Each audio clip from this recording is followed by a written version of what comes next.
Winfield Lakes, a picturesque suburban community, sat nestled beside a modest body of water. Rows of identical houses with pristine lawns and decorative mailboxes exuded an air of calm uniformity. On weekends, children rode bikes along winding sidewalks. Neighbors briefly chatted at the mail cluster, and the air felt easy and quiet. Behind this facade lay the Winfield Lakes Homeowners Association, HOA, an entity with strict rules about paint colors, fence sizes, and yes, parking etiquette. While most residents abided peacefully, trouble often arose from the overzealous vigilance of a particular middle-aged committee member, Brianna Alderman, though nearly everyone privately called her Karen. She was known for her fierce insistence on proper behavior and zero tolerance for perceived slights against the neighborhood's tidiness. John Morales, a single father in his mid-30s, had moved into Winfield Lakes a year ago to find a stable environment for his young daughter, Lily. He worked 2 jobs to cover the mortgage and provide Lily with the best he could manage. Their small 2-bedroom house faced a narrow side street, with limited parking out front. John, balancing late shifts and early school drop-offs, occasionally parked slightly off-center, especially when rushing. He tried to follow the HOA guidelines, but sometimes found it difficult to line up perfectly after a long workday. This minor flaw had caught Karen's ire. She left multiple notes scolding him about crooked parking or encroaching on the curb. While John did his best to comply, he never expected a small misalignment could lead to something far more sinister. Karen prided herself on upholding the standards of Winfield Lakes. She marched the streets daily, clipboard in hand, documenting any perceived violations, slightly untrimmed hedges, trash bins left out an hour too long, or cars parked at an angle that disrupted the visual harmony. She believed such orderliness elevated property values, quashing any sign of sloppiness. Over time, her vigilance turned petty. Many neighbors disliked her intrusions but refrained from open confrontation. Some found her stiff posture, sharp tongue, and unwavering convictions unnerving. She reveled in her power, distributing official-looking citations or penning strongly worded complaint letters to the HOA board. Deep inside, Karen believed she preserved the neighborhood from chaos, unconcerned about the stress her approach inflicted on others. After a hectic shift, John returned home late one Friday. Exhausted, he parked his compact sedan along the narrow curb in front of his house, leaving the front tire a few inches over the painted guideline. In truth, the car was still well within the street's boundary, not truly blocking anyone. But for someone fixated on absolute neatness, it was an affront. Karen, doing her usual twilight stroll, spotted the sedan's subtle misalignment. Her eyes narrowed, fury simmering. She recognized John's car from earlier violations. For weeks, she had left sticky notes scolding him about parking. Yet he kept offending. She believed direct action was required. A twisted sense of righteousness flared. If the HOA wouldn't crack down, she would. The next morning, John awoke to find another pointed note from Karen, taped to his windshield. Park properly or face consequences. Groggy, he sighed. He tried to angle within the lines, but was too worn out the previous night. He felt a twinge of annoyance, though resigned. He crumpled the note, reminding himself he had bigger worries. Rent, Lily's school fees, upcoming bills, than dealing with a petty parking complaint. He left for the grocery store, unknowingly stepping closer to a confrontation. Karen, watching him leave, scowled as he again needed a 3-point maneuver to align properly upon return. She convinced herself this minor nuisance was emblematic of a larger disrespect. Her frustration soared, pushing her toward a reckless act. Through the weekend, Karen fixated on John's parking habits, listing them in her personal violation log. She emailed the HOA board about how Mr. Morales consistently disregards alignment guidelines, exaggerating his minimal slant to paint it as a severe intrusion on public safety or property value. The board, unimpressed, politely responded they had no cause to fine him, as he wasn't blocking the road or a neighbor's driveway. Karen felt betrayed by the board's apathy. She rationalized that if no official body would punish repeated misalignment, It fell on her to teach him a lesson. In her twisted logic, making it inconvenient for John to drive might force him to park more carefully. The idea of vandalizing his car flitted in her mind, shockingly disproportionate to the offense, but she was beyond rational. She convinced herself an extreme measure was necessary. On Sunday evening, Karen confirmed from afar that John's car was again parked slightly skewed, front wheel an inch over the line. She stewed in anger, deciding the time was ripe for her meltdown. She rummaged in her garage for a utility knife or a box cutter. Initially stunned at her own intention, slashing someone's tires was criminal, she nonetheless felt a surge of self-justified adrenaline. She told herself, he's ignoring repeated warnings. If I pop a tire or two, he'll learn the seriousness of neat parking. Thus, around midnight, she crept from her home, wearing dark clothes and gloves, heart pounding with a mix of fear and twisted excitement. Approaching John's sedan on the deserted street, she crouched, scanning for witnesses. Seeing none, she prepared her blade, a frantic voice in her head urging her to proceed quickly. Under dim streetlights, Karen stabbed the blade into the front right tire. A hiss of escaping air startled her, but she pressed on, puncturing the rubber multiple times. Emboldened, she repeated the act on the front left, then moved to the back tires. Each slash felt irreversible, the destruction fueling her misguided sense of triumph. The final result, all 4 tires irreparably damaged. Racing adrenaline hammered at her chest. She stuffed the blade away, scuttling back home as quietly as possible. Only when she locked her door did the enormity sink in. This was no minor sabotage, but a serious crime. A flicker of remorse cut through her euphoria. Yet she clung to the belief she'd taught him to respect the HOA's rules about neat parking. That twisted rationale lulled her to sleep, albeit fitfully. At dawn, John stepped outside with Lily to drive her to school. He immediately noticed his sedan leaning oddly, the front right tire flat. Investigating, he found the others equally destroyed. Sliced gashes glinted on the rubber. Shock and alarm flooded him. Lily gasped in confusion. John, fists shaking, realized it was sabotage, not random. His bank account was tight. Replacing 4 tires would be a staggering blow. Neighbors hearing the commotion stepped outside. They saw John's pale face as he dialed the police. Lily grew anxious, worried they'd be late for school. Linda, a kindly neighbor, offered to drive Lily. Meanwhile, the entire block felt outraged. Someone had escalated petty parking disputes to vandalism. Speculation turned swiftly to Karen, known for her mania about crooked parking. But no one had direct proof yet. 2 officers arrived within an hour, taking John's statement. He explained the repeated complaints about his angled parking, suspecting that someone from the HOA might be behind it. The officers inspected the slashes, acknowledging the thorough damage. They asked if any cameras faced the street. Unfortunately, none did. No one had witnessed the act. The police told John they'd file a vandalism report, but warned it might be hard to identify the culprit without evidence. Meanwhile, concerned neighbors, Linda, George, Marta, gathered around, offering sympathy. They saw how distraught John was, especially with Lily's worries.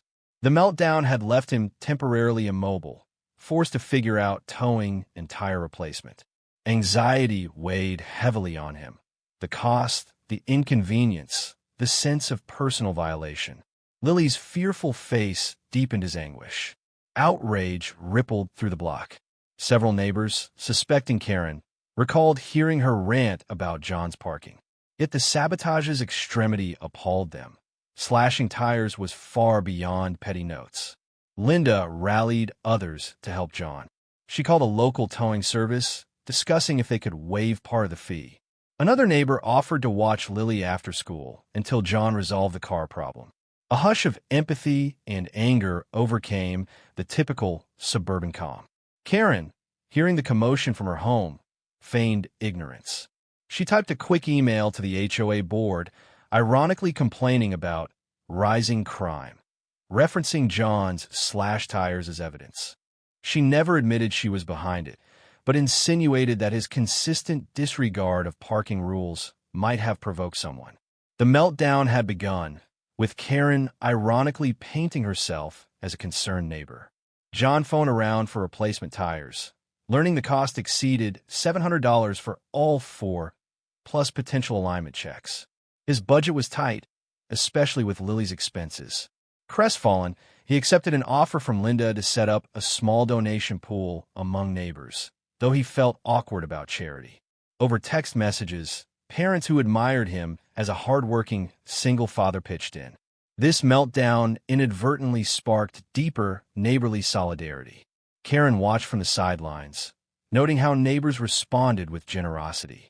She seethed that her sabotage might ironically gain John's sympathy and assistance. Part of her fumed at the backfire. Another part felt pangs of guilt, though overshadowed by her prideful refusal to stop.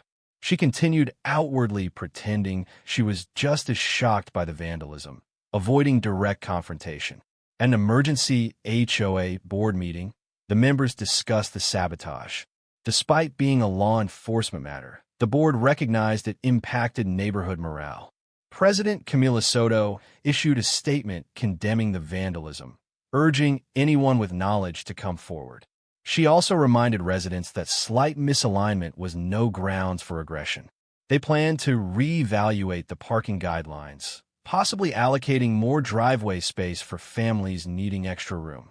Karen, a committee member, attended with a neutral expression. She spoke about the need for strict parking compliance, but the others found it tone-deaf given that slashing tires was the real issue. The meltdown overshadowed her usual policy talk. The board saw the outpouring of support for John as proof that the community wouldn't tolerate violent tactics. A few neighbors pitched in to pay the towing fee. John arranged for a local garage to replace the tires. The meltdown soared in cost, hundreds of dollars he barely had. Word spread, and more families contributed small amounts, forming a mini fundraiser. The local mechanic, hearing the story, offered a discount, touched by the cruelty inflicted on a struggling father. Within days, the new tires were installed, alignment checked. The meltdown ironically led to an upgrade. John had once used cheaper tires, but with neighborly help, he could afford a mid-range set offering better traction. Despite the heartbreak, he felt profound gratitude. Lily saw the generosity shining in everyday folks, offsetting the meltdown's ugliness. Karen, continuing her denials, publicly expressed sympathy for John. She posted on the neighborhood forum, "I'm horrified that such a crime happened here. We must ensure all drivers adhere to proper parking, but violence is never the answer." Some believe her note was contrived, suspecting she wrote it to divert attention. In her heart, she wrestled with the meltdown's repercussions. She never imagined how drastically neighbors would rally behind John. If anything, her sabotage had garnered him extra resources, from free towing to upgraded tires. The meltdown ironically improved his situation, while tarnishing her already shaky standing. She felt trapped, forced to pretend innocence in a rising tide of condemnation. A local news blog picked up the story of a single dad whose tires were slashed over a petty parking dispute. They highlighted how neighbors pooled funds to help him, painting a feel-good narrative of the meltdown producing unity. The article omitted Karen's name, but mentioned an HOA member rumored to have harsh stances on parking rules. This coverage furthered the meltdown's public recognition. Readers commented in solidarity with John, praising the neighborhood's generosity and condemning the vandal. Karen, reading the piece, felt unsettled. She realized her meltdown was now a cautionary tale for the entire town, petty enforcement culminating in a major crime. The meltdown overshadowed all else. Lily, though only 7, sensed the meltdown's weight. She asked John if the bad person might strike again. He gently reassured her it was a one-time event, that the new tires were stronger. Hearing about neighbors donating, Lily felt safer. She began drawing bright pictures of hearts and tires, giving them to Linda or other families, childishly equating kind hearts with the ability to fix broken wheels. This innocence melted hearts further, intensifying the meltdown's emotional impact. Karen, seeing Lily's drawings pinned on neighbors' fridges, felt unexpected shame. Yet she told herself she'd done it to teach John a lesson, never intending to scare a child. She realized how far her meltdown had gone beyond a mere lesson, ripping into a father's finances and a child's sense of security. John's experience prompted the HOA board to consider adjusting the street's layout. The meltdown sparked discussions on creating a side lot or angled parking space to accommodate families with limited driveway capacity. They reasoned that preventing minor crooked parking disputes might deter future tensions. This proposed plan was ironically spurred by the meltdown, giving John a dedicated safe spot. Karen seethed privately, seeing that her meltdown had prodded the HOA into providing even more favorable conditions for John. The meltdown had thus ironically improved his life. She told herself it was coddling incompetent parkers, but the board's momentum was unstoppable. The meltdown had become the impetus for more flexible, neighbor-friendly policies, exactly the opposite of her desire. A local auto shop, hearing the meltdown story, offered John free alignment checks for a year, wanting to support a struggling single dad. He gratefully accepted, acknowledging that it'd keep his new tires in top shape. He realized how a single malicious act had ignited a wave of goodwill. Lily marveled at how many people came forward to help. The meltdown, far from isolating them, bonded them deeper into the community. Karen, reading about the shop's generosity on social media, felt bitterness swirl. Every new advantage John received underscored the meltdown's backfiring effect. She found it unfair that her sabotage ironically showered him with blessings. Yet she could do nothing but hide her frustration behind forced politeness. In a rare move, the HOA board decided to explicitly mention Karen's name in a general caution to members about not letting personal grievances escalate. Without naming her as the culprit, they referenced her repeated complaints over John's parking, clarifying that the board had found his slight misalignments permissible. They gently suggested that if any member felt strongly about a neighbor's parking job, they should approach the board or local authorities, not resort to destruction. This statement underscored how the meltdown shifted the HOA's typical stance. Usually, they enforced petty rules. Now, after seeing how petty enforcement turned criminal, they leaned more toward leniency and problem-solving. The meltdown had ironically reformed an otherwise rigid system, leaving Karen's brand of extremism with little support. Word of John's meltdown ordeal spread to his workplace.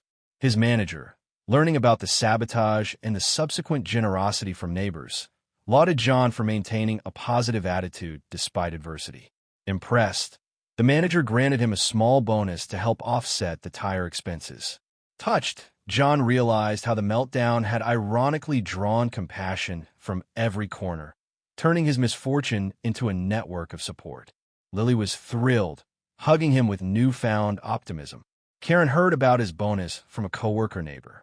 She simmered, seeing how each meltdown ripple gave John a silver lining. In her quiet home, she wrestled with a monstrous gap between her intended lesson and the actual outcome. She consoled herself that at least he'd learned to park straighter now.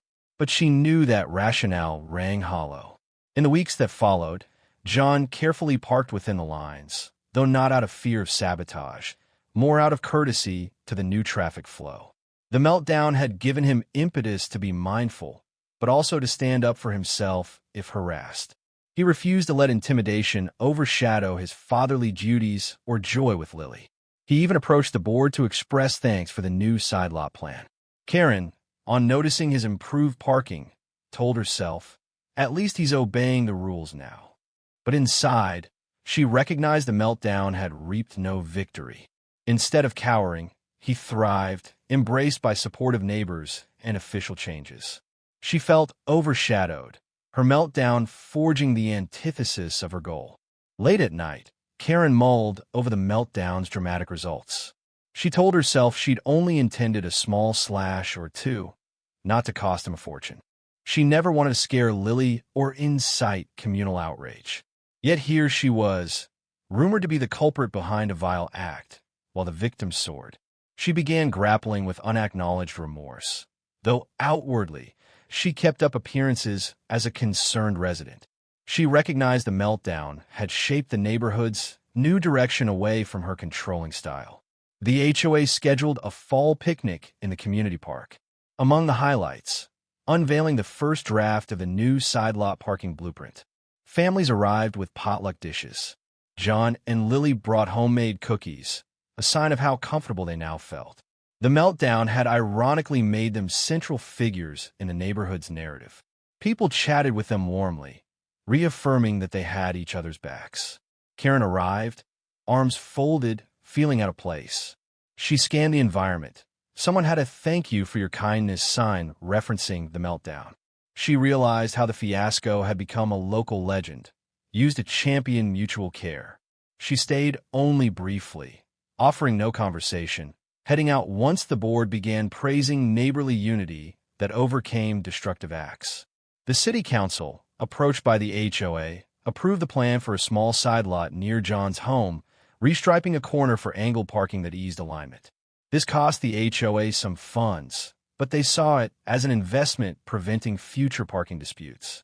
The meltdown's impetus had become structural, literally changing the neighborhood's layout. John felt grateful, though he humbly insisted it wasn't all for him, but for anyone who needed an easier spot. The meltdown's mark was physically etched into asphalt lines, ironically. Each time Karen passed by, she had to see the meltdown's fruit, a special parking space ensuring no one repeated her petty grievance.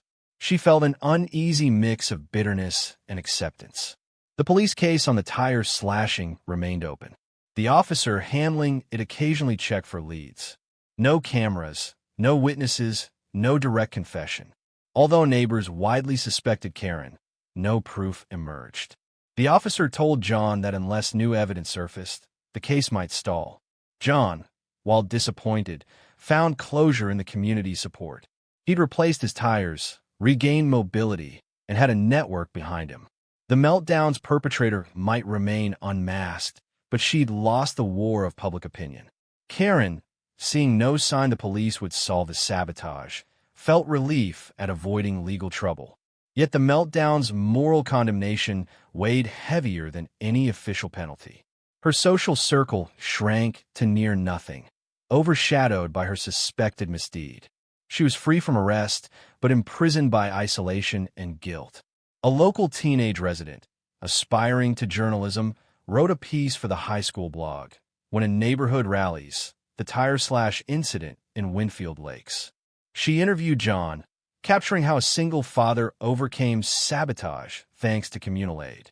She praised the meltdown for unveiling the best in neighbors. Without naming Karen, the piece alluded to an HOA extremist who disliked imperfect parking.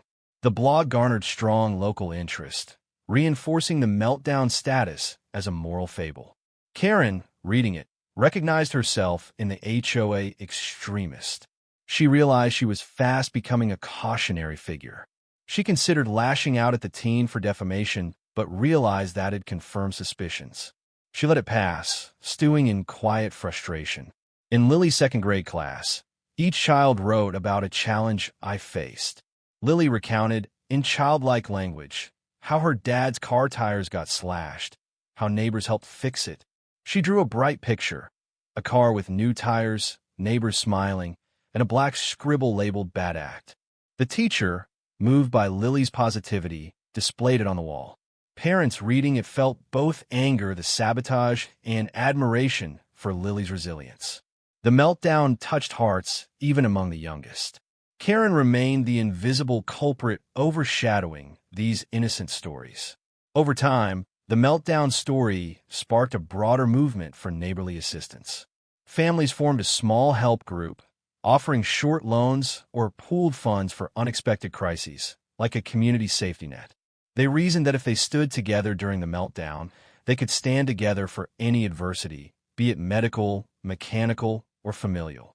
The meltdown ironically unified them beyond just tire replacements, forging a deeper culture of mutual care. Karen, ironically the meltdown's catalyst, witnessed how far her act had rippled. She grew uneasy, realizing the meltdown had reshaped the neighborhood's social fabric. They no longer needed petty enforcers. Compassion triumphed over fear. She retreated, seldom lodging complaints, her confidence in her duty shaken. She recognized a new era dawn that overshadowed her old regime of intimidation. One evening, Karen spotted John unloading groceries. Gathering what remained of her composure, she approached, offering a brisk greeting. John eyed her warily. She'd never been friendly. She awkwardly apologized for any harsh notes she left about parking, claiming she realized she might have overreacted. He nodded politely, but tension hung in the air. She didn't confess slashing his tires, only referencing differences about parking. He gave a curt smile, thanking her for acknowledging the notes. That fleeting exchange, though incomplete, marked Karen's mild step toward bridging the gap. John didn't trust her, but he appreciated the courtesy. The meltdown had left scars, but maybe time could dull them if she softened further. For now, it was a minimal improvement in their chilly dynamic. In subsequent HOA board elections, candidates championing empathy and flexible rules triumphed. The meltdown had taught voters the perils of extremist enforcement. The new board recognized how petty power plays could escalate dangerously. They distanced themselves from Karen's approach. She didn't run for re-election, seeing little support. Her meltdown had ended her local political ambitions. This newly installed board introduced friendlier guidelines, encouraging neighborly dialogue over official citations. Parking guidelines were clarified to reduce confusion and tension. People found the meltdown's repercussions continued shaping policy, forging a more humane, supportive environment. Karen watched from the sidelines, powerless to revert the changes. With time, John found surprising confidence in community affairs. The meltdown taught him the neighborhood's power of solidarity. He began speaking up at board meetings, offering ideas for safer street designs or child-friendly improvements. Freed from fear of sabotage, he relaxed, focusing on Lily's well-being. The meltdown ironically propelled him into a minor leadership role. Neighbors respected his perspective, seeing how adversity had tested him. Karen, seeing how the meltdown had elevated John's standing, felt a swirl of regret. Her sabotage had ironically propelled him into prominence. She lamented losing the old dynamic where she reigned unchallenged. But the meltdown's final outcome was unstoppable, forging a new structure of acceptance and mutual aid. For Lily's 8th birthday, John arranged a small gathering at the local park. He set up balloons near a picnic table. Families joined with presents, and kids played happily. The meltdown's memory lingered only as a reaffirmation that the community had each other's backs. Everyone felt relaxed, not worried about petty citations or aggression. Karen happened by, seeing the joyful scene. She hovered at a distance. Linda nudged John, who hesitated but decided to wave politely. Karen half lifted her hand in return. She felt pangs seeing Lily blow out candles, remembering how the meltdown had once cast a shadow over her family. The scene's innocence pricked her conscience. She left soon after, carrying her silent regrets away. The meltdown story, widely shared on social media, drew local municipal attention. An official from the city's Community Affairs Department visited to commend how Winfield Lakes overcame an act of vandalism with solidarity. They wrote a short piece highlighting the meltdown as a case study in turning negativity into positive reform, like the side lot parking edition. The city praised the single dad's resilience and the neighbor's generosity. Karen read the city's accolades, her fury mixed with shame. The meltdown had soared beyond a neighborhood, becoming a symbol of success. She realized each day more people admired how the meltdown was resolved, never suspecting the real culprit was the woman living quietly on Maple Crescent. She carried that guilt alone. Occasionally, Karen composed hypothetical letters of confession, never sending them. She typed lines like, "I was the one who slashed John's tires. I regret my anger." But each time, fear of legal consequences or total social exile made her delete the drafts. She remained in a purgatory of guilt, witnessing how the meltdown shaped a new era of kindness in Winfield Lakes. Her pride once pushed her to sabotage. Now it prevented her from atoning. Yet an unspoken longing for closure lingered.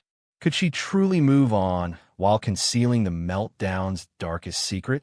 As months rolled on, that question haunted her, fueling quiet internal turmoil. Late one evening, Karen spotted John's car again, slightly angled, though less so than before. She felt a vestige of her old frustration flicker. She approached quietly, tension coiling in her chest. Yet as she reached out, possibly to place a new complaint note, she froze. The meltdown's memory crashed in, her slash blade, the hiss of escaping air. She recoiled, ashamed. Slowly, she turned back, leaving the car untouched. This moment marked a personal turning point. She recognized how close she came to repeating petty harassment. The meltdown taught her a bitter lesson about aggression's destructive ends. She realized she no longer had the stomach for it. She walked away, shoulders sagging, carrying the meltdown's final toll on her psyche. Exhaustion, resignation. In a fleeting attempt to show some goodwill, Karen placed a box of brownies in front of John's door, with a note reading, "For Lily, an apology for all the fuss about parking." "Okay." She vanished before they answered. John, discovering it, felt uneasy but decided to accept the gesture as a small sign of contrition. Lily found the brownies tasty. The meltdown's tension softened just a bit, though trust remained fragile. The father recognized that even if Karen was the saboteur, she might be grappling with regret. Another highlight: the newly reinforced ring hosted a small New Year's Eve gathering. Teens camped out briefly, supervised by parents, roasting s'mores at midnight. They sang songs to welcome the new year under starlight. The meltdown's ghost flickered, reminding them how it once threatened the ring's existence. Now the ring was a symbol of unwavering community. The father who once faced sabotage, John, even visited briefly, hugging Lily, feeling grateful. Everyone recognized how far they'd come in unity, refusing to let sabotage define them. The local library, hearing about the meltdown, arranged a talk on conflict resolution in neighborhoods. They invited volunteers from Winfield Lakes to speak on the meltdown's positive outcome. John, shy about public speaking, politely declined. Linda, a more outgoing neighbor, shared how sabotage ironically spurred closeness. Attendees asked if the culprit was ever found. She answered that suspicion fell on a strict HOA member, but no conclusive proof emerged. The meltdown's theme, however, was how empathy overshadowed aggression. Karen's name never surfaced, but many guessed her identity. Buoyed by the meltdown's aftermath, John realized the power of communal ties. He started volunteering with a local single-parents group, offering moral support to others facing hardships. Lily thrived, unafraid that their car might be attacked again. The meltdown ironically led to more robust vigilance on the block, with neighbors checking on each other's property at night. Everyone felt safer, ironically due to the meltdown's memory of tire slashing. Karen watched from her window, recognizing how the meltdown ironically helped John mature into a confident figure. He now symbolized perseverance, admired by neighbors. She felt pangs of envy, recalling her initial goal was to humiliate him for crooked parking. Instead, she'd ennobled him, deepening the meltdown's ultimate irony. New board members, less bureaucratic, embraced a friendlier approach. They cut down on petty fines, encouraging neighbors to talk out minor disputes. The meltdown taught them the extremes people could reach if petty annoyances festered. They realized the meltdown was a cautionary tale. Failing to address mild tension might lead to explosive conflict. They thus championed more open forums, monthly socials, and conflict mediation steps. This policy shift further defanged Karen's style of strict enforcement, leaving her with little official capacity to meddle. Though she remained in the neighborhood, Karen's social circle dwindled. Many neighbors politely avoided her, suspecting her meltdown role. She found no one to commiserate with about messy parking. Over time, she realized how thoroughly the meltdown had undone her old alliances. Loneliness pressed on her. Pride still barred her from a full confession. She learned the meltdown ironically cost her the sense of power she once relished. She lived quietly, overshadowed by the ring of unstoppable community that had triumphed over sabotage. Months later, Karen crossed paths with Lily in a convenience store aisle. The child recognized her as the lady who left brownies, offering a shy wave. Karen, hesitant, said a gentle hello. Lily asked, "Are you still mad about our parking?" Karen flushed. She forced a smile, saying, "No, I'm glad your dad's car is fine now." Lily nodded, skipping away. That brief moment hammered home how the meltdown impacted even a child's perspective, an entire story of aggression overshadowed by neighborly kindness. Karen felt a wave of remorse, though she didn't articulate it. At times, Karen considered selling her house and leaving. The meltdown's aftermath weighed on her daily, a constant reminder that she had no place in the neighborhood's newfound solidarity. Yet moving was expensive, and she had invested years here. She remained, overshadowed by the meltdown's shadow, acknowledging she'd never recapture the old dynamic. Freed from illusions of control, her presence was ironically more benign, but also lonely. The meltdown was her legacy, a cautionary tale, possibly forever stuck in a place that overcame her sabotage. The side lot near John's home was completed. Carefully painted lines, smooth pavement, a designated sign reading, "Reserved for residents with special parking needs." The meltdown literally etched into the community's topography. John's neighbors insisted he use it often, ensuring no conflict about curb alignment. He appreciated the gesture, though sometimes he still parked in front of his house, wanting to keep that personal convenience. The meltdown ironically gave him flexible parking options he'd never had. Karen saw the sign daily, each time reminded of the meltdown's end result: official accommodation for the single dad she sought to punish. She reeled internally, but recognized the unstoppable force of neighborly acceptance.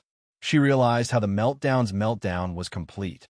Her sabotage had molded a more adaptive, supportive environment for her target. In an introspective moment, Karen recalled the night she slashed John's tires. The memory haunted her, the hush of the street, the trembling of her hands. She recognized it was a turning point, a line crossed. She thought about how hatred or frustration can push a person beyond reason. The meltdown taught her a harsh lesson about consequences. She realized no matter how trivial a complaint, like angled parking, violence, or sabotage, was never justified. Yet she also felt stuck.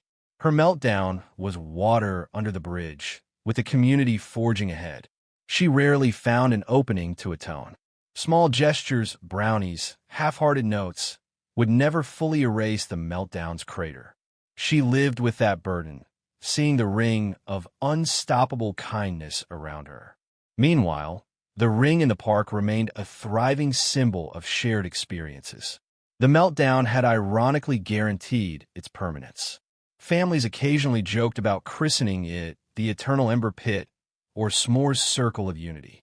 No official rename happened, but the ring's identity was firmly cemented as the meltdown's triumphant foil. John, sometimes joined by Lily, attended S'more's nights, no longer overshadowed by worry about his car. They chatted with neighbors, forming deeper friendships. People teased him about his well-parked sedan, referencing the meltdown in good humor. The meltdown's negativity had been repurposed into a comedic anecdote about a father's unstoppable community backing. As time wore on, the meltdown receded into a local legend that shaped the neighborhood's culture.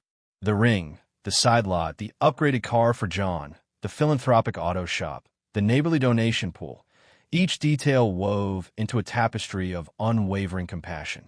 Rarely did the community dwell on the meltdown's perpetrator. They focused on the new era it heralded, selfless gestures overshadowing petty feuds. Karen lingered in the background, a silent witness to the meltdown's final moral. No matter how destructive an act, if neighbors unite, good can outshine evil. She recognized she was ironically the meltdown's catalyst. In fleeting private admissions, she acknowledged that her sabotage had ironically strengthened the community bond she once tried to control. The meltdown was a bigger phenomenon than her petty impulses. One day, Karen left an envelope at the HOA office anonymously containing $500 in cash with a note for the single father's tire expenses. John had long since paid for new tires, partly reimbursed by neighbors, but the board used the donation for a communal emergency fund. They never confirmed who left it, though some guess Karen. This quiet act of partial redemption offered a small measure of closure. The meltdown's final chapter ended not with grand revelations, but with a subdued offering that recognized atonement was necessary. Years passed, and the meltdown's events settled into local folklore. Families told new neighbors how the single dad's car tires got slashed over a trivial parking dispute, spurring an outpouring of unity. The ring in the park thrived, central to block parties, seasonal gatherings, or Esmores nights. The side lot remained a helpful improvement, thanks to the meltdown's impetus. John continued raising Lily with a supportive network. Karen lived quietly, abiding by the softened HOA rules. She never repeated sabotage, her fiery aggression quenched by the meltdown's aftermath. The meltdown had changed her vantage, from self-righteous rule enforcer to subdued bystander. She found no redemption in public, but within her soul, perhaps the meltdown's lesson resonated forever. In the end, the meltdown, an explosive act of tire slashing aimed at punishing a single dad for parking slightly crooked, had ironically brought the entire community closer. Through empathy, donations, improved parking plans, and unwavering solidarity, neighbors overcame destructive impulses with unstoppable kindness. John, once financially pressed, gained new tires, a better alignment, and deeper connections. His daughter Lily blossomed in a safer environment, unafraid of shadows. Karen, overshadowed by guilt, receded from the spotlight, never openly confessing. But the meltdown's moral was clear. No petty sabotage can ultimately stand against a neighborhood's capacity for collective good. The ring of unstoppable compassion around John and around every neighbor in Winfield Lakes proved that kindness and unity can transform even the darkest meltdown into a beacon of resilience, shining brighter than any slash of a blade.